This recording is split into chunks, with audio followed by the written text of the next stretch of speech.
आज के दिन मैं अपना प्रवचन शंकराचार्य के श्लोक से प्रारंभ कर रहा हूं। हमारे इतिहास में शंकराचार्य जैसा सन्यासी व्यक्तित्व नहीं हुआ। केवल 32 साल की अवस्था में उन्होंने 4 स्थानों पर मठ स्थापन कर दिए, शंकर मठ, और शंकर भाष्य जैसा ग्रंथ लिखा। गीता को तो फिर भी लोग समझ सके, शंकर भाष्य को आज भी लोग नहीं समझ पाए कि उसमें कितनी गूढ़ विवेचना है।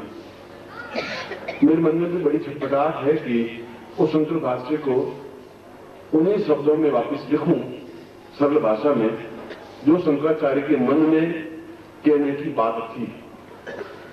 जो क्या गीता में कृष्ण कहना चाहते थे वो आने वाली पीढ़ी उनका अर्थ तो किया, मगर मन की बात नहीं समझ पाए। अर्थ एक अलग चीज है, वह क्या कहना चाहता है वह एक अलग चीज है। मन के भावों को व्यक्त करना शब्द कभी कभी नहीं कर सकते। जब राम सीता स्वयंवर में गए विश्वामित्र के साथ, लक्ष्मण के साथ, और वाटिका में घूम रहे थे, उधर सीता गौरी की पूजा करने आ रही थी, और राम ने एक क्षण के लिए सीता को देखा। वो देखा और तुलसी ने चौपाई में लिखा, गिरा नयन गिरुबानी, कि जीभ बहुत कुछ कहना चाहती है मगर उसकी आंखें नहीं है, वो देख नहीं पा रही, बोले क्या बेचारी, वो बोल सकती है पर आंखें नहीं है। नयन गिरुबानी, और आंखें बहुत को देख लेती है पर उसके पास वाणी नहीं है, वह कुछ बता नहीं सकती। ठीक इसी प्रकार से शंकर क्या कह रहे थे वह हम समझ नहीं पाए, बोल नहीं पाए, समझा भी नहीं पाए। शायद कुछ क्षण मिले शंकर भाष्य का एक सही चिंतन दे सकूं, गीता का सही चिंतन दे सकूं, मगर वह तो जैसा गुरुदेव चाहेंगे, प्रभु चाहेंगे वैसा ही तो हो पाएगा। मगर मैं जो कुछ मेरे पास है, एक ब्राह्मण के रूप में तो ज्ञान है, चेतना है, और उन चेतना उस ज्ञान पर अपने आप में बहुत ही गर्व है। पूरे ब्रह्मांड को गर्व है, मुझे तो गर्व है, ब्रह्मांड को भी गर्व है कि मेरे पास साधन है। मगर ये सब ज्ञान रात में बदल नहीं जाए। ये ज्ञान अपने आप में एक जीवित जागृत बन सके, इसलिए शंकराचार्य 32 साल की अवस्था में मृत्यु को प्राप्त हो गए। 32 साल की उम्र ही नहीं होती, और 32 साल उन्होंने जितनी तनाव तकलीफ झेली, और उनकी मृत्यु हुई उनके शिष्य के द्वारा। शिष्य ने उनको कांच घोट करके पिला दिया, और केदारनाथ के पास उनकी मृत्यु हो गई। और उसके बाद अंतिम समय में शंकराचार्य ने कहा कि शिष्य शब्द अपने आप में सबसे तुच्छ और घटिया शब्द बन गया है, कि अगर शिष्य ही गुरु को मार दे, गुरु को गाली देना तो बहुत बड़ी बात है, गाली सोचना भी बहुत बड़ा पाप है, और अपने स्वार्थ के लिए इसको इस बात पर में जैसा एक घटिया शिष्य समाप्त कर दे, ऐसा अदम शिष्य इस पृथ्वी पर दूसरा पैदा नहीं हो सकता। और उसके ये शब्द शंकराचार्य की जो पीड़ा थी कि शिष्य शब्द अपने आप में गाली बन गया है, मैं उस शंकराचार्य के शब्द को सुधारना चाहता हूं। मैं बताना चाहता हूं शिष्य अपने आप में बड़प्पन का शब्द है, उसकी ताकत है। शिष्य घटिया नहीं है, कोई जरूरी नहीं है कि सभी पाप कर्म बनेंगे, हो सकते हैं उसमें कुछ स्वार्थी लोग हों, मगर इन शब्दों से उसकी पीड़ा झलक रही है। मैं भी केवल उस शंकराचार्य को स्मरण करता हुआ कि वह जो पीड़ा लेकर के चले गए, जो वेदना लेकर के चले गए, 7-10 साल जीवित रहते तो और 2-4 शंकर भाष्य जैसे उच्च कोटि ग्रंथ लिखे जा सकते थे। उनके ओठों पर ये शब्द नहीं आते, शिष्य शब्द घटिया अदम शब्द है। मगर ये 5000 वर्ष तक शिष्य शब्द अपने आप में अदम्य घटिया शब्द रहा, और मैं अपने जीवन में उस शब्द को सुधारना चाहता हूं कि शिष्य जैसा उच्च कोटि का कोई शब्द नहीं है, वो अपने आप में हृदय का एक बीज है, रक्त है। ऐसा ही क्या है आप समझिए चाहिए। आप सोचिए, जब आपका अगर स्पर्श मेरे शरीर से हो जाता है तो कितना पुण्य आपको प्राप्त होता होगा। आपका शरीर मेरे शरीर से मिल जाता होगा तो उसकी तुलना तो ब्रह्मा विष्णु महेश भी नहीं कर सकते, हजारों देवता भी नहीं कर सकते। इसलिए नहीं मैं कोई महान व्यक्ति हूं, मैं तो बहुत ही सामान्य व्यक्ति हूं। मगर गोविंद पादाचार्य ने शंकराचार्य की मृत्यु के बाद कहा कि वे लोग धन्य हैं जिन्होंने अपने जीवन में शंकराचार्य के चरणों को स्पर्श किया था, केवल स्पर्श किया था। गुरु जीवित रहे, शंकराचार्य की मृत्यु हो गई। गोविंद पादाचार्य गुरु थे और वे तो वास्तव में हजारों हजारों देवताओं से भी ज्यादा अद्वितीय हैं, जिनका शरीर शंकराचार्य के शरीर से जुड़ा होगा। हृदय की धड़कनें जुड़ी होंगी, प्राणों के स्पंदन जुड़े होंगे, जिनके भी जुड़े होंगे। वास्तव में उनके जैसा तो दूसरे व्यक्ति हो ही नहीं सकता, क्योंकि एक लोहा भी पास से स्पर्श करेगा तो एकदम कुंदन बन जाएगा, सोना बन जाएगा। एक लकड़ी का टुकड़ा, बबूल का टुकड़ा भी अगर चंदन से रगड़ खाएगा तो अपने आप में सुगंध युक्त बन जाएगा। कभी कभी वेदना होती है कि क्या गुरु बन के ठीक किया, नहीं किया, क्या मैं वापिस गृहस्थ में आकर के उचित किया है, नहीं किया। ऐसी कभी कभी मानसिक पीड़ाएं होती हैं। मैं फिर एक बार मन में सोचता हूं कि जीवन का धर्म, जीवन सुबह भी मैंने प्रवचन में कहा था कि ऋषि मुनि योगी अति बेकार व्यर्थ हैं, युगंधरों में जाके बैठ गए। उनको आना चाहिए, आग में जलना चाहिए, तपना चाहिए, खून जलाना चाहिए, मगर इन लोगों को ज्ञान तो देना ही चाहिए। एकांत में तो जंगली पशु बैठे, आप एकांत में बैठे, उनकी भी जटाएं बढ़ी हुई हैं, बाल बढ़े हुए, तुम्हारे भी बाल बढ़े हुए हैं, तुमने उच्च कोटि साधना करेंगे, पर जीवन में क्या अर्थ है?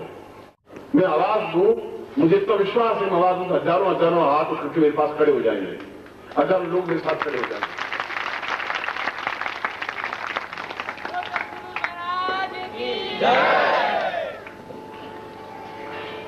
क्योंकि अपने जीवन में मैंने कोशिश यह की है कि मैं प्यार दूं आपको।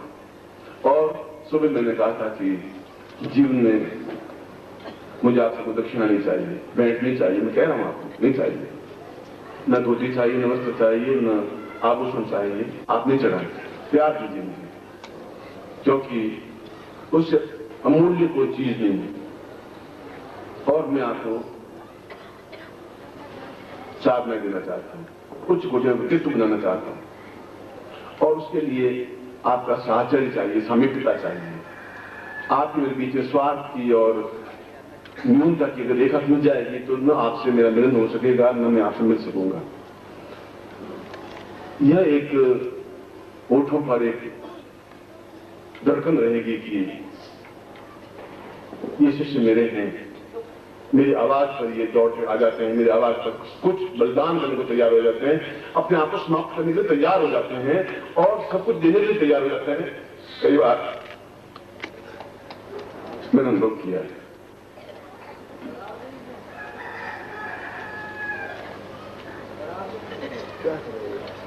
देख सकते तो लोग, यह तो एक प्रासंगिक बात हो गई। मैं शंकराचार्य के श्लोक से अपना प्रवचन प्रारंभ कर रहा हूं। शंकराचार्य शब्द आया है तो ये शब्द भी मेरे साथ जुड़े, क्योंकि उनसे मिलना होता है सिद्धाश्रम में। उनकी मन की पीड़ा को मैं देखता हूं। मैंने कहा आप यहां वापस ग्रंथ लिखिए, आप बस अथाह शिव स्वरूप हैं आप, मगर जो कांटा चुभ गया उनके हृदय में वो निकल नहीं पा रहा है। हर बार चलते हैं फिर उनको कांटा खटक जाता है। जैसे आपने कोई गाली बोली और आप चले गए, मैं चला गया, मगर 2 महीने बाद भी आपका नाम याद आते ही फिर एकदम से मन में कसक आएगी कि मुझे गाली क्यों दी, क्या है, प्यार क्यों नहीं मिली। और देते हैं, नहीं मिलते हैं, नहीं मिल सके 2-2 महीने, 3-3 महीने, 4-4 महीने मना करने के बाद नहीं मिलते हैं, मगर उनकी आंख में, उनके हृदय में कुछ भी अंतर नहीं आता। ये आपकी मजबूरी, आप नहीं मिल पाते। कभी मेरी आज्ञा होती है, आप नहीं मिल पाते, कभी आपकी समस्या होती है, नहीं मिल पाते। ऐसा होता है आपके जीवन में, मैं समझता हूं। तो इसका मतलब ये नहीं कि हमारे पांव ठिठक जाए, हमारे हाथ रुक जाए, क्योंकि आपका जन्म एक गुरु के लिए हुआ है। मेरा जन्म आपको उस गुरु रूप से भी ऊंचा उठाने के लिए हुआ है। जब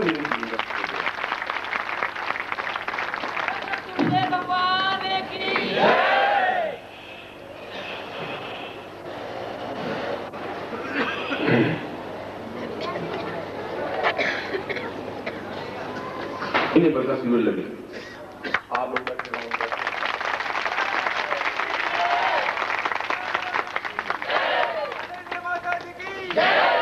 और पहले दिन आपको साधना सिखाऊं और 30 दिन आपको करके दिखा दूं, आप खुद करके दिखा दें,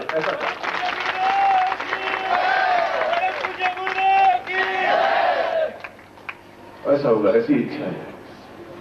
क्योंकि आपके मेरे बीच में समय का अंतराल नहीं आना चाहिए, समय बीच में खड़ा नहीं हो। अगर समय बीच में खड़ा हुआ, काल बीच में खड़ा हो जाए तो उसको धक्के मार के भी हम एक दूसरे से मिल सकते हैं। काल हमारा कुछ बिगाड़ नहीं सकता, समय हमारा कुछ बिगाड़ नहीं सकता। एक मन में एक कर्तव्य निष्ठा हो, दृढ़ निष्ठा हो, संकल्प मस्तु हो, तो ऐसा होगा। शायद अगली बार ऐसा हो, हम आगे तो समय जाने मगर ऐसा करेंगे।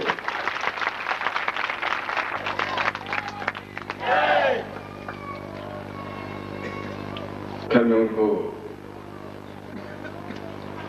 आश्वस्त तो किया है, आश्वस्त किया है, उनको कहा ऐसे नहीं, आपके जमाने में होंगी, इस जमाने में भी है, नहीं कह रहा हूं इस जमाने में जहर नहीं, इस जमाने में जहर है, मगर इस जमाने अमृत भी है। हो सकता है कि 15-20-25 घटिया हो, मगर सैकड़ों सैकड़ों शिष्य हैं जो निर्दी के पागल हैं, दीवाने हैं, दीवानगी की हद तक है, अपने आप को फना करने के लिए तैयार है, आग में जलने के लिए तैयार है। मैंने देखा है, अनुभव किया, परख किया है। ये सौभाग्य, ये मेरा सौभाग्य है। आपका सौभाग्य है कि मैं आपके बीच में खड़ा हूं और उन लोगों के आपके बीच में कड़ी आपकी बात वहां तक पहुंचाने की क्षमता रखता हूं, उनकी बात आप तक पहुंचाने की भी क्षमता रखता हूं। इसलिए मैं आपको उस जगह पहुंचाना चाहता हूं कि आप सिद्धासन जा सकें सूक्ष्म शरीर से और पहुंच सकें, देख सकें।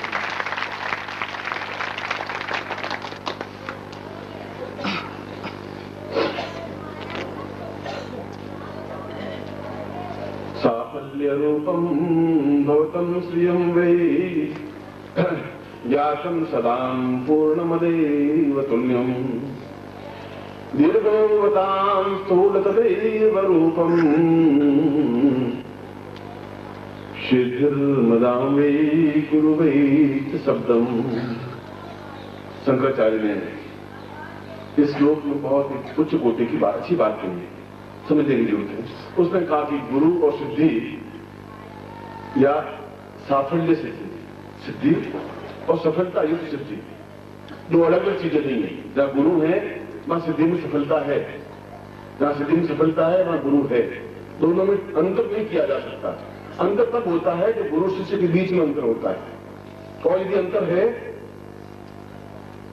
तो शंकराचार्य कहते हैं कि गुरु का धर्म है, गुरु का कर्तव्य है कि उस अंतर को मिटाए, तो शिष्य को ज्ञात नहीं है कि अंतर है या नहीं, और है तो कैसे मिट सकता है।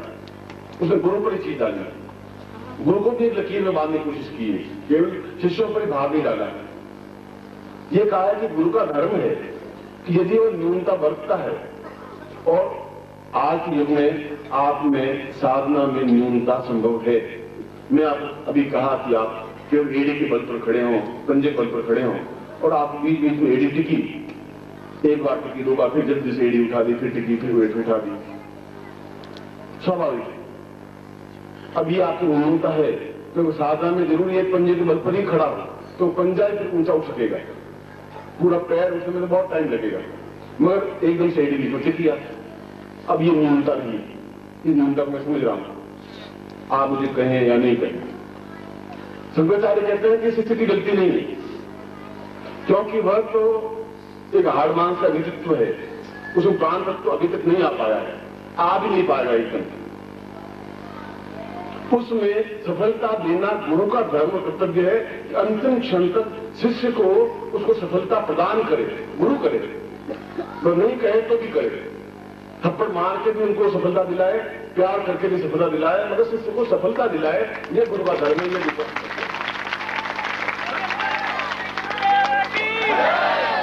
क्योंकि उसके थप्पड़ मारने में भी एक प्यार होता है, गाली देने में भी एक प्यार होता है, वह एक मधुरता होती है, क्रोध युक्त गाली नहीं होती। कबीर ने कहा है गुरु कुमार शिशकुंभ है, गड़ी गड़ी काटे खोट,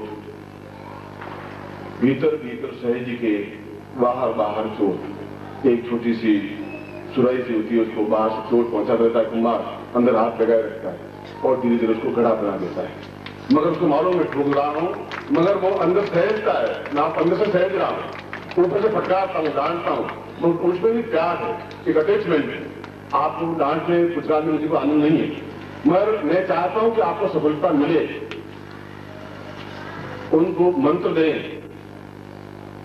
और मंत्र देने के बाद भी उनको सफलता नहीं मिल सकती, नहीं मिलती। नहीं मिलती है तो वे हताश निराश हो जाते हैं, नहीं कह पाते, मगर मन में हताश निराश हो जाते हैं कि ये मंत्र गलत है, या कही हुई बात गलत है, या मैं गलत हूं, कहां है, वह भ्रमित हो जाता है। वह भ्रमित हो जाता है तो गुरु को कह नहीं पाता है, कहीं कहीं उसकी मजबूरी रुक जाती है कि गुरु को मैं कैसे कहूं।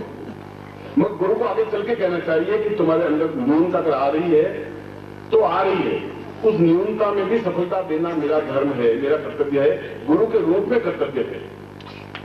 ऐसी कोई किस प्रकार से वो सफलता मिले, आपको सफलता मिले, मैं लोगों को दिखा सकूं। मैं तो सफलता में दिखा सकूं, मुझे तो लोग कहेंगे आप कपड़ा फाड़ के दिखाओ, अब कपड़ा तो दर्जी भी फाड़ देगा, उसमें कौन सी लंबी चौड़ी बात।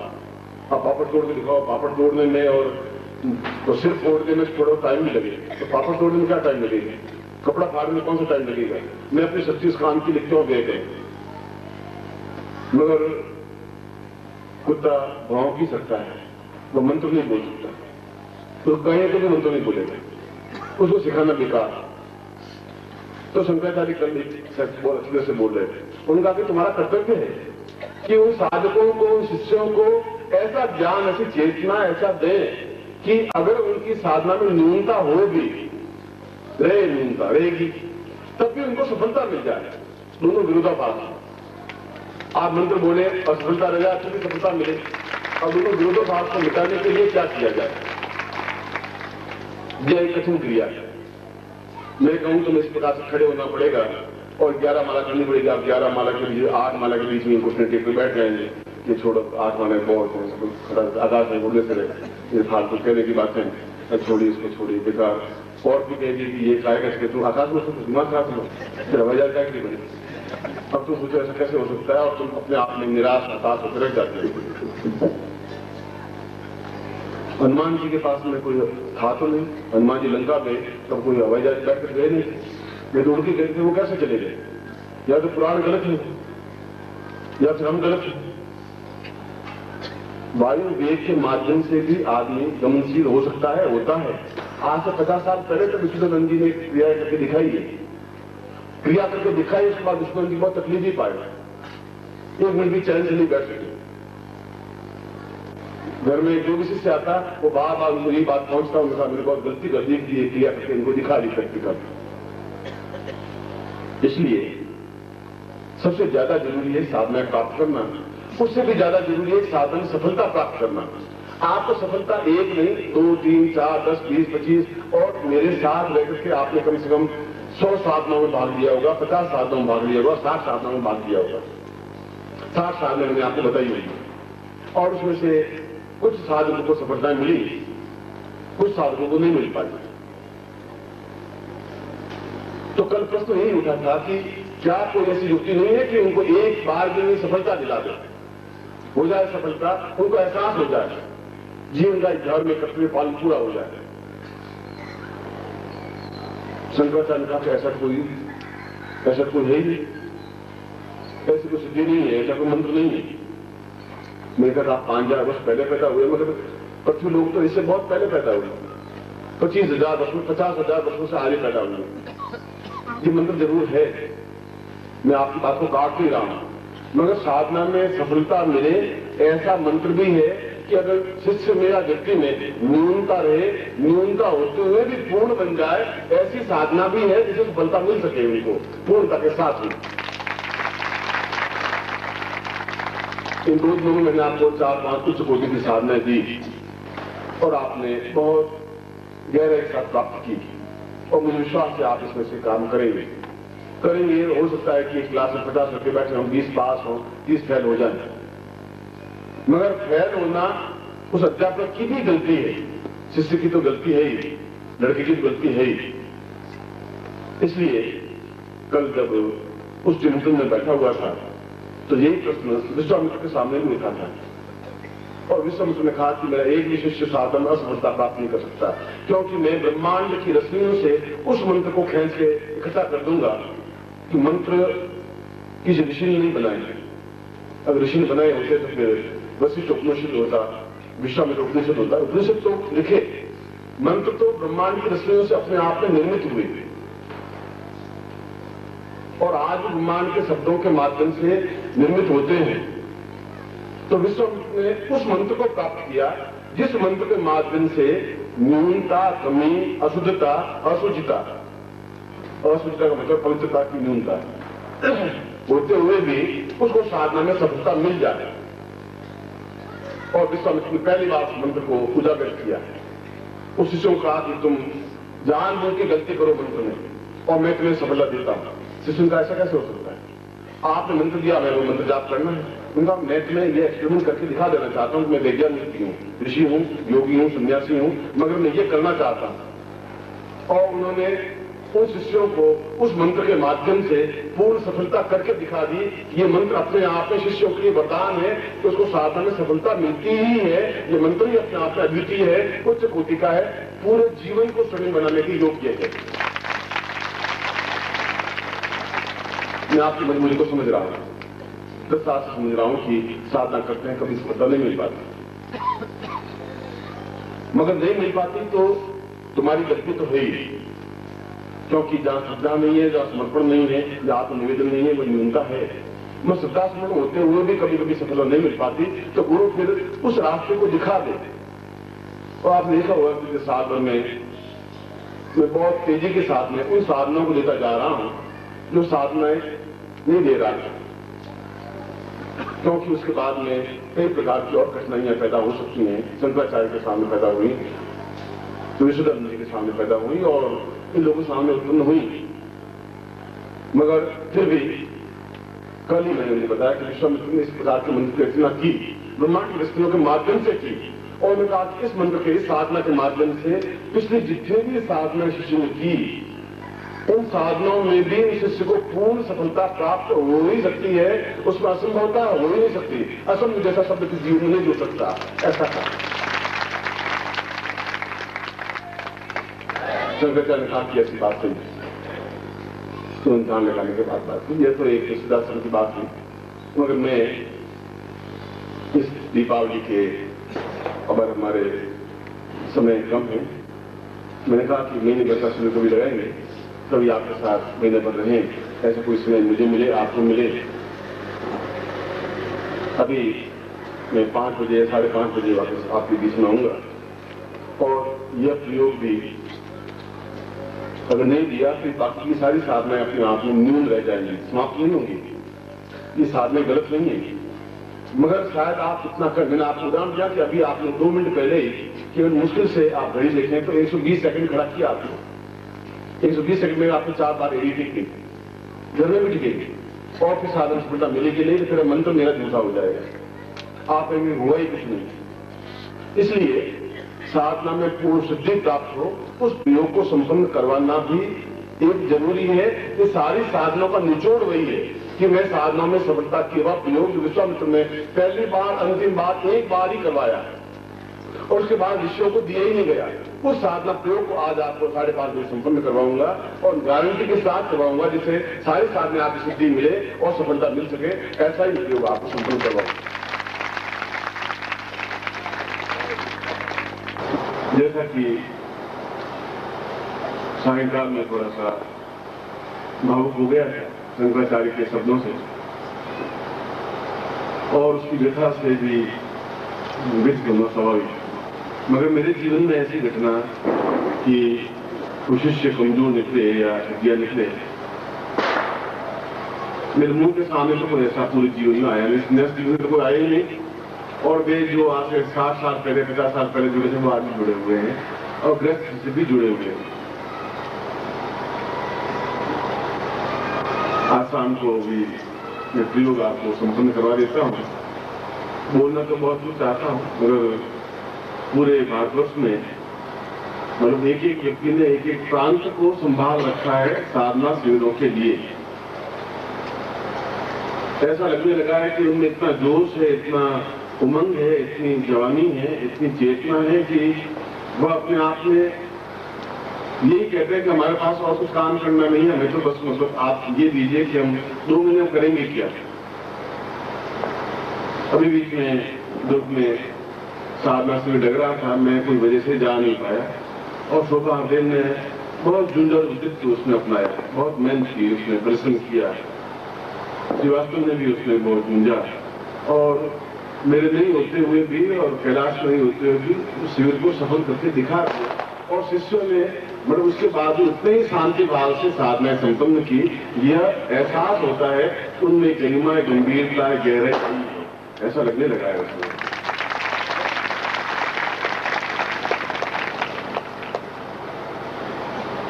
एमपी में साधना और उनके पति दोनों बस मैंने कहा कि तुम्हारा ये शिविर यहाँ दोनों पास पास हो जाएंगे कि अप्रैल का भी और अमर यहाँ का शिवरात्रि का भी। तो क्या हो गया, आप तो रखिए। और उसके बाद में बड़े ही उदास, परेशान, चिंतित ये है कि हुआ क्या, 15 दिन का डिफरेंस है तो अब मैं 3 महीने हम क्या करेंगे, हमें तो आप काम भाविए कि हम करें। इसी प्रकार रांची में, इसी प्रकार दिल्ली में भी अभी पिछली बार राजयोग दीक्षा दी थी और जीवन में पहली बार एक लोगों को एहसास हुआ था कि राजयोग दीक्षा मिली।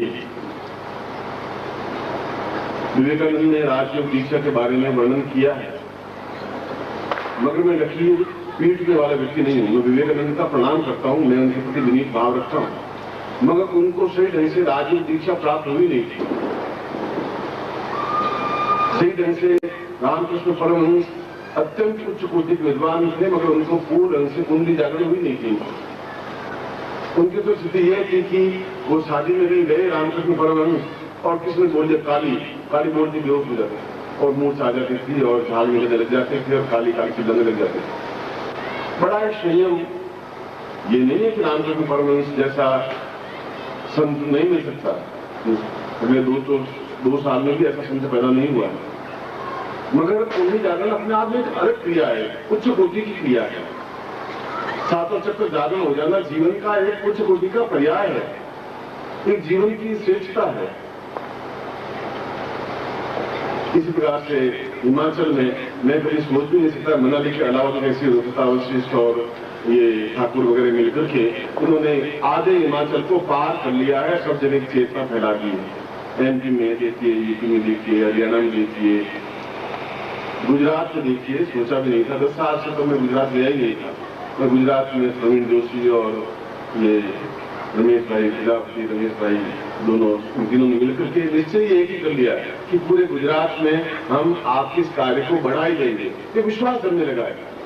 जब लगा है कि मेरे हाथ में मेरे पाँव है, ये मेरा चेहरा है, ये मेरे जीवन है, ये मेरी धड़कन है और इनको जो काम सौंपा है प्राणपण से काम करने के तैयार है और कर रहे हैं और अपना घर बार सब कुछ भूल करके काम कर रहे हैं। घर बार तो फिर भी मिल जाएगा, मुझे घर मिल करके क्या मिल गया मुझे? इस घर से मुझे ये मिला कि एक पत्नी मिल गई, 3-4 लड़के मिल गए और एक पत्थर का मकान मिल गया और उसमें कैद होकर में रह गए। क्या मिला मुझे? मैं पूरे ब्रह्मांड में घूमने वाला व्यक्ति एक 8 फुट की कार में कैद होकर के रह गया। ये मेरी कोई उन्नति नहीं हुई। सन्यासी कहते हैं कि आप उन्नति कहां से? एक पर्वत से दूसरे पर्वत पर आप 1 सेकंड में चले जाते थे, अब आप कार में बैठ करके घूमते हैं। कौन सी आपकी विशेषता है? तो कार क्या काम आएगी मेरे साथ? न तो कार जाएगी और न ये मकान जाएगा, न ये घर जाएगा, न बाहर। ये जीवन है ही नहीं। ठीक है, जीवन मुझे इसलिए रहना पड़ा है कि इसके साथ मेरे गृहस्थ जुड़े हुए और तुम शिष्यों से और साधकों से और साधिकाओं से कुछ ऐसा जुड़ा, कुछ ऐसा अपने ऐसा अटैचमेंट सा बन गया है। या तो मैं बहुत ज्यादा सेंसिटिव भावुक हूं या आपने कुछ मेरे ऊपर कुछ ऐसा कर दिया है कि मंत्रों से उसको अलग नहीं कर सकता, कोई वशीकरण कर दिया है, कोई तोड़ नहीं मेरे पास। मैंने कई बार उस वशीकरण को तोड़ने की कोशिश की। मैंने कहा चलो छोड़ो, ये गड़बड़ की चिंता नहीं है तो इनकी तुम चिंता क्यों करते, छोड़ो। मगर आपका वशीकरण प्रयोग बहुत स्ट्रांग है, किसी को ज्ञात हो तो मुझे सिखा दें तो मैं भी आगे सिखा दूंगा। और सम्मान का वशीकरण, उनकी आंख में आंसू होते हैं, उनकी गला रुंध जाता है, वह अपना भावबल हो जाते हैं, वे बिना देखे रह नहीं पाते हैं, अपने आप को जीवन को होम देते हैं। ठीक है, उनकी सामाजिक मर्यादाएं, व्यवस्थाएं, मजबूरियां, मैं इस बात को समझता हूँ। गृहस्थ की मजबूरियां होती हैं, संन्यास की भी मजबूरियां होती हैं, मगर मजबूरियों से बंधे हुए नहीं है। आप बंधे हुए हैं, ये कमी है। क्या हो जाएगा इसमें? क्या आपके पास मान लो कैडलेट गाड़ी हो जाएगी तो क्या हो जाएगा? गाड़ी तो वो गाड़ी है, चाहे वो कैडलेट हो, चाहे शेल्टर गाड़ी हो, चाहे फोर्ड गाड़ी हो, चाहे कोई गाड़ी हो। मैं तो बैलगाड़ी में बैठा, उसी ढंग से मुझे तो आनंद आ रहा था। बैलगाड़ी में बैठा था तब भी, और आज सेलो में बैठा हूँ तब भी, और फोर्ड में बैठा तब मैं BMW में बैठा था। यह मेरे जीवन का पर्याय हेतु है, अपना अपना आनंद है। मुझे तो होटल में जाने में कोई आनंद आपको होता ही नहीं। मैं साधकों के बीच में अगर होता हूँ तो मैं चाहता हूँ कि उनके मेरे बीच में तीसरा कोई व्यक्ति आबादी बीच में नहीं आ सके। आपके मेरे बीच में आदमी तो बहुत बड़ी बात है, बाकी मुझे नहीं। मैंने सुबह कहा था गोविंद पादाचार्य के बारे में कि शंकराचार्य की मृत्यु नहीं हुई, एक युग की मृत्यु हो गई। गुरु ने कहा अपने शिष्य के लिए, एक व्यक्ति को नहीं मारा, पूरा एक युग अंधकार में ग्रस्त हो गया और वास्तव में अंधकार में ग्रस्त हो गया। शंकराचार्य के बाद में कोई ज्ञान चेतना देने वाला नहीं रहा। राजपूत युग आ गया और राग रंग भोग विलास ऐश आराम में लोग डूब गए। मुगल काल आ गया और उसके बाद रक्तपात हुआ और बहुत कुछ जीवन का हमारे धार्मिक ग्रंथ खत्म हो गए। अंग्रेज आए और सब कुछ अंधकार में ग्रस्त हो गए। शंकराचार्य के बाद ज्योति बंद हो गई। गोविंद पादाचार्य ने बिल्कुल सही कहा। उसने कहा कि ये व्यक्ति की मृत्यु नहीं है, एक युग की मृत्यु है। और अगर उसके जीते उसने ये कहा कि उनका चरण स्पर्श जिसने भी किया है वो अपने आप में उच्च कोटि का व्यक्तित्व बन गया है। हाथ मिला देना और जीवन में भुजाओं में भर देना, अपने शरीर को एकदम से बांध देना उसके शरीर को, यह तो शायद कई कई जन्मों के पुण्यों का फल होगा जिन्हें शंकराचार्य को अपने सीने से लगाया होगा, अपने हाथों में समेटा होगा, अपने पाँव में समेटा होगा। वह तो जीवन का स्वर्णिम प्रभात होगा। और वास्तव में मैं गोविंद पादाचार्य के शब्दों को एहसास करता हूँ कि उसके बारे में कितनी कातरता होगी, कितना दुख होगा, कितनी वेदना होगी, कितनी कठिनाई से उस शिष्य को एक जुंजारू बनाया होगा। शरीयत तो एक दो प्रकार आज ये प्रयोग संपन्न करवा रहा हूँ, ये प्रयोग आपके जीवन का। मैं तो चाहता हूँ कि आप में से सफलता प्राप्त करें, सबके सब सफलता प्राप्त करें, क्योंकि कोई बेटा न कपूत होता है न सपूत होता है। उनकी खुद की प्रवृत्तियां कपूत और सपूत होती हैं, वो अपने अपने भोग भोगता है। वो आदमी या तो शिष्य मुझे दुख देंगे या सुख देंगे, बीच में कुछ नहीं रह पाएगा। और दुख देंगे तभी मैं भोग लूंगा, तो दुख तो कई बार भोगा है। मैं जब पैदा हुआ तो दुख और वेदना में साथ पैदा हो गए दोनों। अब जो जुड़े भाई हैं या जुड़े बहन हैं, अब मैं उसको छोड़ के जाती कहां से? जहां भी जाऊंगा कोई न कोई तो वेदना आएगी, कोई को दुख आएगा, कोई को तकलीफ आएगी, कोई को समस्या आएगी, कोई तो अड़चन आएगा। भाई बहन है तो पास में बैठाता हूँ, जहां भी जाता हूँ घंटे पर बाद कोई नई समस्या आती है। इस बात की चिंता करता ही नहीं। और अगर समस्याएं बाधाएं आएंगी नहीं तो फिर मेरा मनुष्य जीवन की सार्थकता ही क्या है? फिर मनुष्य बना ही क्यों? जीवन में बाधाएं अड़चने आए और उनको पार करें। समुद्र की लहरें आए 50 फुट की और हम उसको पार कर सकें, ये हमारे जीवन की श्रेष्ठता है, ये हमारे जीवन की उच्चता है, ये हमारा साध्य है।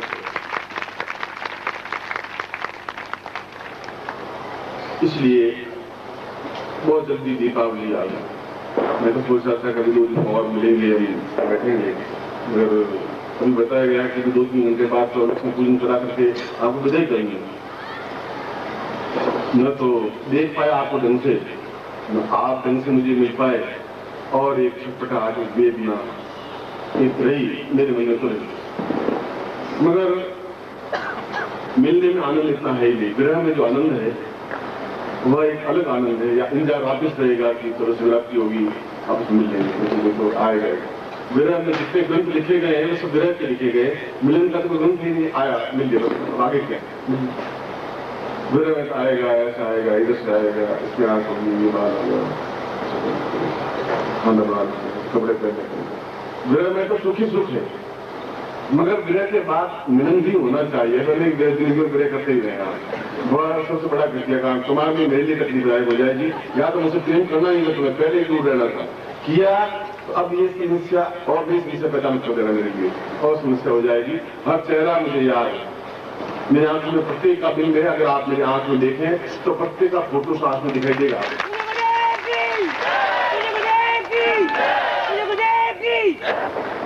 है। और उसके बाद उससे विरुद्ध कोटि की दीक्षा आज तक पिछले 5000 वर्षों, शंकराचार्य के समय से भी पूर्व, शंकराचार्य जिंदगी भर तरसता रहा कि मुझे राज्याभिषेक दीक्षा मिले।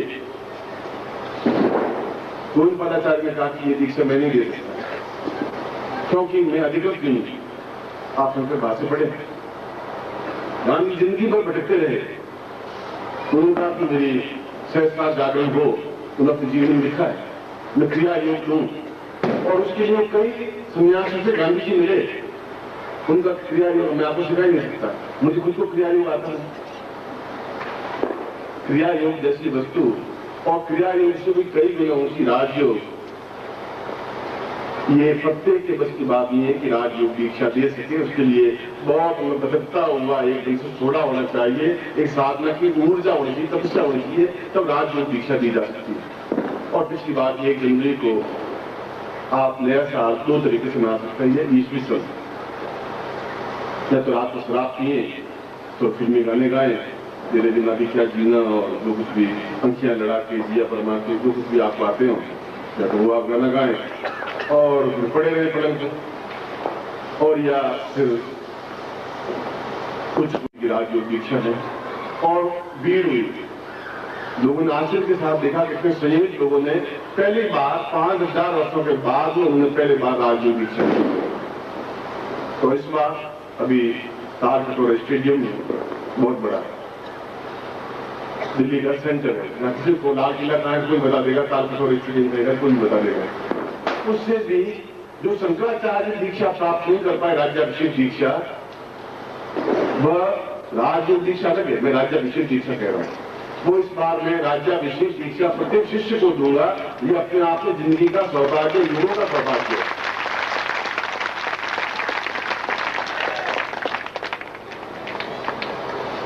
उसने शंकरवास में लिखा है कि भवताम मदेवम भाग्यहीनम सहितम सदैव अज्ञान तमाम गुतमाम नैव शिक्षम हद भाग्य देवम शंकरम संसरम। ये शंकर तो मदभाग्य हो और भाग्य में नहीं है। तुम राज्याभिषेक दीक्षा लेना चाहते, गुरु ने मना कर दिया, गुरु खुद को ही नहीं आ रही है तो वह मुझे कैसे देगा, मैं और किस गुरु के पास जाऊं, क्योंकि मुझे तो कोई दूसरा गुरु दिखाई नहीं दे रहा है। मैं राजयोग तो क्या समझ लूंगा, तो राज्याभिषेक दीक्षा बिना तो जीवन अपूर्ण है, अधूरा है, उस जीवन का मेरा मतलब नहीं है।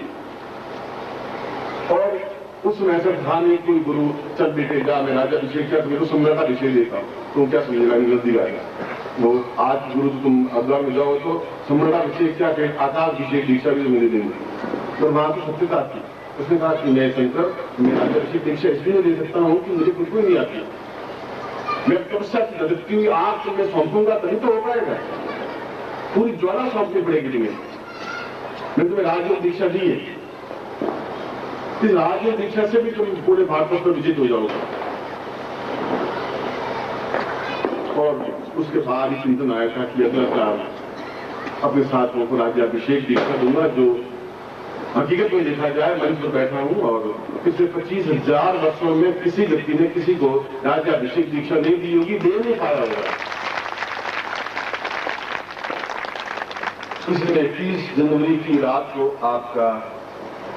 आपको छोड़ दिया है, क्योंकि उस समय आप शराब पिए, सिगरेट पिए, नाचे, वो ठुमका लगाएं या डिस्को करें, वो आप जो कुछ करना चाहें करें, मैं आपको रोक नहीं रहा। मतलब 1 तारीख को फिर आपको मैंने बुलाया है लोग दिल्ली में। 1 तारीख की रात को राज्याभिषेक दीक्षा होगी कार्तिक और स्थिति में। वो लड़का अभी वो ऑर्डर ही लेके आया था, हाँ दिल्ली कहाँ है, उस राज्याभिषेक दीक्षा को भी लूंगा। मगर आप में से प्रत्येक व्यक्ति को हो सकता है किराया लगे, आपके पास किराया नहीं हो तो मुझे कह देना, मैं कमा करके आपको दे दूंगा। तो सुनो लंबी छोटी बात है कि बेटा नहीं कमाएगा, बाप कमाएगा, तो एक तो कमाएगा ही कमाएगा, कमा करके रही देंगे।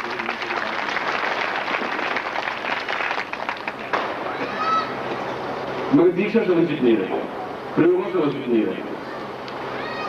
और इतने सस्ते, इतने सामान्य प्रयोगों के बारे में सारा ब्रह्मांड, अगर मैं कहूं कि आपको भारतवर्ष से परिचित है,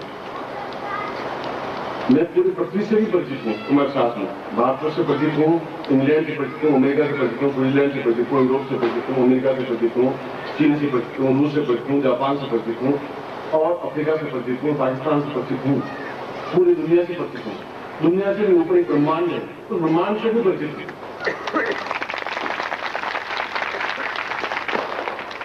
और ब्रह्मांड के ऋषि मुनि योगी यदि कह रहे हैं कि आप जैसा अज्ञानी व्यक्ति पृथ्वी पर पैदा हुआ ही नहीं, अरे आप ये दीक्षा ऐसे कैसे दे रहे हैं?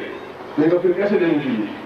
मैं दे रहा हूँ, दूसरे देश में दे रहा हूँ, कितनी बिल्कुल मैं तो ऊपर मंच लगाता हूँ, लाइटें लगाता हूँ, बिठाता हूँ, खाना खिलाता हूँ, हलवा तैयार कराता हूँ, फिर दीक्षा देता हूँ। आप जैसा व्यक्ति बहुत गड़बड़ है, सब गड़बड़ हो रहा है, सब गलतियां हो रही होगी। वो बोलते रहेंगे क्योंकि गुफा में बैठे, हम मुस्कुराते रहेंगे, खेलते रहेंगे, लेते रहेंगे, सब अपना काम करें, अपना काम। इस समय उन लोगों की भी बड़ी इच्छा है कि आप अपना एक प्रयोग समाप्त करें, तो हम कुछ गजल भी सुनाएंगे। आप हमें गजलें गाने देंगे नहीं क्या? वही गजल जब आएगा तो गजल गाएंगे, शेर शायर सुनाएंगे, वो तो आगे की बात है। मगर फिलहाल तो मैं प्रयोग संपन्न करवा दूँ, अपना कार्य पूरा, और समय बहुत कम है, और फिर समय पर महालक्ष्मी पूजन होगा। ठीक 8:55 पर फिर आपको आ जाना है यहाँ अभी 7 आज में 2 घंटे नदी दोनों प्रयोग की। एक तो पहला प्रयोग वो संपन्न करवा रहा हूँ जो प्रारंभ में आप जब साधक बने थे तब आपको पैकेट दिया शुरू में, जब आपने साधकत्व नाम लिखाया था। और वास्तव में वो धन्य है जिन्होंने साधकत्व में नाम लिखाया है, क्योंकि मैं उनको बिल्कुल एक अमूल्य वस्तु दूंगा ही जो साधक है। इस प्रयोग के साथ साथ मैं आपको आज ही वह वस्तु प्रदान करूंगा जो साधक के रूप में नाम लिखाया है। वह वस्तु आपके जीवन की धरोहर होगी, ऐसा मैं आपको दूंगा इसके साथ साथ, के साथ।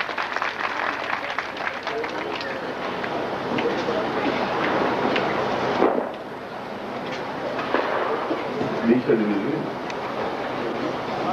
आप लोग चले तो रहे, मैं सोचता हूँ मैं दीक्षा दे दूं जो लोग बैठे हैं, या फिर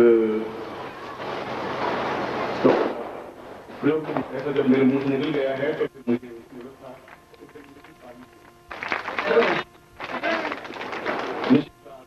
आज मैंने बताया 3000 वर्षों के बाद में ये समय आया है, तो निश्चित काल 8:55 से शुरू हो जाता है और करीब 2:15 बजे तक रहेगा।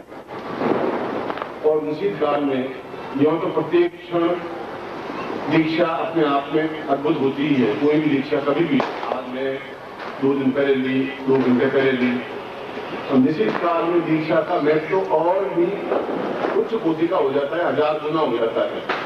चाहे मनोकामना से दीक्षा हो, चाहे अपनी इच्छा दीक्षा हो, चाहे कुंभ जागरण दीक्षा हो, चाहे ब्रह्मास्त्र दीक्षा हो, चाहे ब्रह्मांड वेदन दीक्षा हो, चाहे महालक्ष्मी दीक्षा हो या रोग दीक्षा, कोई भी किसी प्रकार की उस निश्चित काल में दीक्षा लेने सन्यासी जैसे व्यक्ति भी उनको किसी की जरूरत नहीं होती, फिर भी वे दीक्षा प्राप्त करते हैं।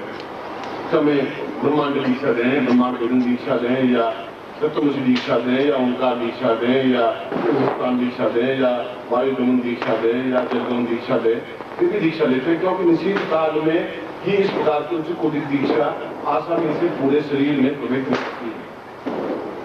इसलिए महालक्ष्मी प्रयोग भी निश्चित काल में रखा, और इस पैकेट को भी देखूंगा कि जितने साधक हैं और उसकी व्यवस्था मुझे यंत्रों को प्राप्त करनी पड़ेगी या आपको वस्तु की प्राप्त करनी पड़ेगी जो मुझे आपको देनी होगी। इसीलिए निश्चित काल में कुछ प्रयोग का संशोधन कराऊंगा जो साधक बने हैं और उनको पैकेट मिला है, क्योंकि उसके साथ साथ वह वस्तु भी जो कि उनके जीवन का एक धरोहर होगी वह मैं दूंगा।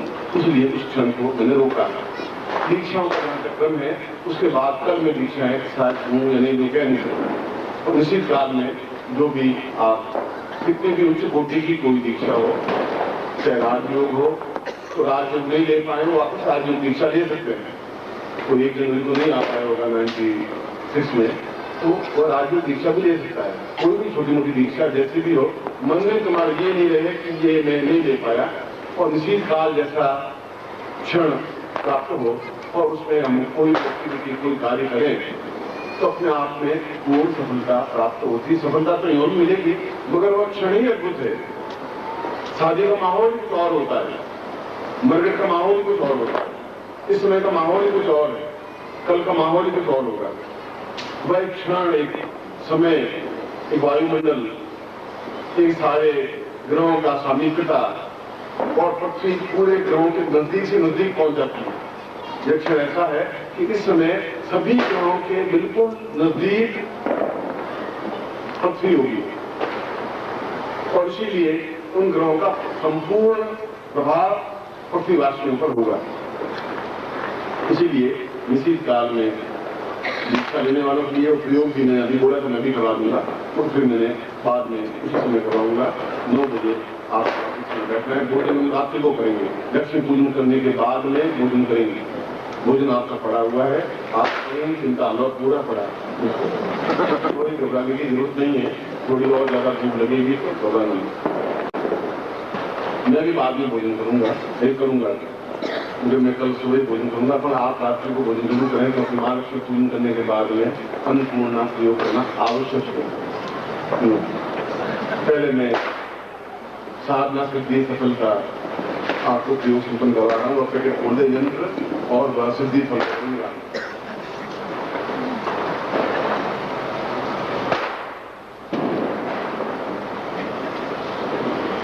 मुसलमान जैसे नमाज पढ़ते हैं दिन साथ बैठ गए उठने के सही अर्थों में तो ये वीरासन है। हनुमान इसी आसन पर बैठ गए, इसको वीरासन कहते हैं। आप जितने देवताओं को देखें इसी आसन पर बैठे हुए नजर आएंगे, इसी ढंग से बैठे हुए नजर आएंगे। देवी का कोई चित्र हो गई तो आप उसमें देखें तो देवता इसी आसन पर बैठते हैं। जबकि आप में वह सुखासन है जो आप पालतू मां के बैठे हैं, यह वीरासन। यंत्र को अपने सामने ले लें और गुटिकाओं को पहले गुटिका नीचे रखें, यंत्र को स्नान कराएं जल से। ओम वरुष्योतम मनमसी वारुणी तो वरुष्यता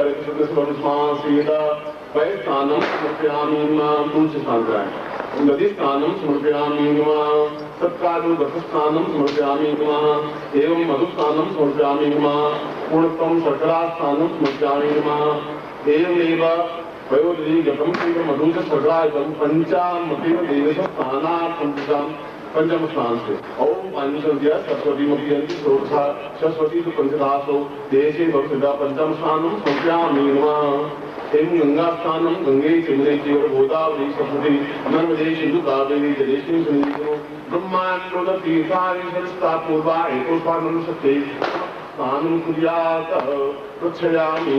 तो पृच्छ्य आपको पहुंच दीजिए को।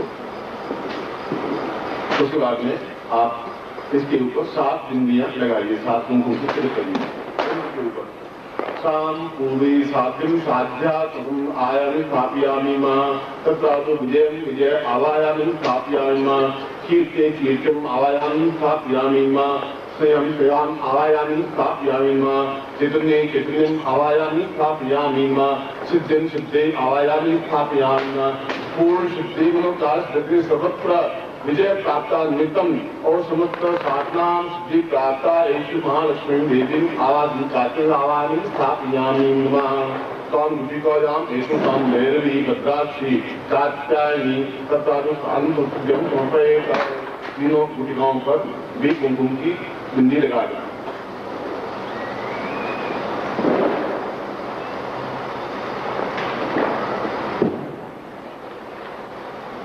एवं संकल्पम कुर्यात्। अब आप जल लेते संकल्प आए आप ले लीजिए, दाहिने हाथ में संकल्प करिए।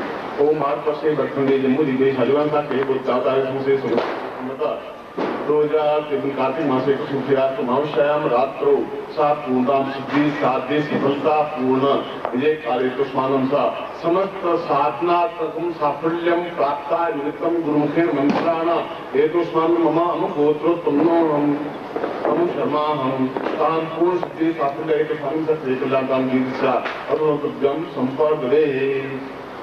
अब दोनों आत्मा नियंत्रण गुटकाएं नहीं नियंत्र के ऊपर गुटकाएं हो और गुटकाओं के ऊपर आपका मुंह उठाओ जैसे गुटके में ऐसा लिया और मेरे तरफ आप देखेंगे और सीधे बैठेंगे तो मेरा दिन आप जब भी नहीं सकते बिल्कुल सीधे बैठेंगे। तुम नीरो तो स्वामी शक्ति कल्याण रामजीदा साथ कल्याण नीरो साथ जाए तो हम साथ नहीं पूरा एतोस्मानम अंगात भूताया सीता तिजा हस्तम दीर्घाया चिंतम चिंतम साकुस्याम दीदो साधन वैदो साधन दीदसा ये कल्याण तमना सत्ता पूरा साकिन्यम परिपूर्णा समस्त शिष्य नाम एतोस्मानम साफल्यम साफल्यम समस्त जीवन प्रारंभ में अद्यतम समस्त साधनायाम सिद्धि प्राप्ता निमित्तम सीगा सिद्धि प्राप्ता है तो स्वामी सिद्धि कांग नीरा पूर्वासा चिंतन जागरूकमानम शक्ति कल्याण स्वामी दो एतोस्मानम सात मोजोति पूर्णावृत्ता परिणाम एतोस्मानम नमासंता सहस्रा पूर्वा साक्षि कल्याणतम दीर्घो पूर्णश्याम सा चित्तम परिपूर्णा अरुस्मानम सत्विग्राम दीर्घसा समता सिद्धि प्राप्ता निमित्तम स कात्यायनी बोधि रुद्राक्षी भवानी काय निगंबा सा चंद्रा स्वामित्व समस्त ऋषि मुनि गंधर्वा ताम सिद्धासम प्राप्ता या सिद्धासम एतोस्मानम सत्य कल्याणता समस्त ऋषिया मुनिया गंधर्व ब्रह्म लोका लोका लोका समस्त ब्रह्मांड लोके नाम सिद्धिं साध्याम एतोस्मानम ममा समस्त देह सिद्धि पुरुषम एतोस्मानम समस्त ब्रह्मांड मा मुष्टि प्रहारेण समस्त सिद्धि कल्याणतम दिलो एतोस्मानम सात ब्रह्मनिर्मतम बोधोति पूर्णा साम ज्योतिर्वासी पूर्णासा कुंडलिनी जागृता प्राण वैतानाम एतोरम प्राण प्रणाम ता पूर्व भूषात स्थापयामि ओम भव जीवनम स्थापयामि स्व जीवनम स्थापयामि देव जीवनम स्थापयामि त्रिवाण जीवनम जागरामि दीर्घो जीवनम स्थापयामि पूर्ण स्थापयामि ब्रह्मांड जीवनम स्थापयामि समस्त ब्रह्मांड मम हरे अहम ब्रह्म ब्रह्मास्मि ब्रह्म किरणम सा ब्रह्म चैतन्यम परिपूर्णम अतोस्मानम स कृते दीर्घा समस्त सिद्धिनाम एतोस्मानम सा तुभ्यम सा पूर्ण सिद्धि प्राप्ताया सा तुभ्यम संपर्दे। अब मैं ऐसे बैठे रहेंगे मंत्र बोलूंगा आप मेरे साथ मंत्र बोलेंगे बोले ओम ह्रीं श्रीं क्लीं संपूर्ण ब्रह्मांड मंत्र सिद्धिं श्रीं क्लीं ह्रीं फट ओम ह्रीं श्रीं क्लीं संपूर्ण ब्रह्मांड मंत्र सिद्धिं श्रीं क्लीं ह्रीं फट ओम ह्रीं श्रीं क्लीं संपूर्ण ब्रह्मांड मंत्र सिद्धिं श्रीं क्लीं ह्रीं फट। कौन सा जन्म संपत्त एक आशीर्वाद ओम पूर्णता एतोस्मानम पूर्णमदा पूर्णमिदं पूर्णात् पूर्णस्य पूर्णमादाय पूर्णमेवावशिष्यते ओम पूर्णात्तां दीर्घातोस्मानं शतं जीवै सदा वर्तमानो शतां हेमन्तां शतमिन्द्रियगुं हविष्यां तां पूर्वाय एतोस्मानं सहस्रशीरेखा पूर्वः सहस्रपाद सभूमिगुं सर्वस्पर्शाशुभाम्ना पूर्वात्। ओम परम तत्वाय नारायणाय गुरुभ्यो नमः। ओम परम तत्वाय नारायणाय गुरुभ्यो नमः। ओम परम तत्वाय नारायणाय गुरुभ्यो नमः।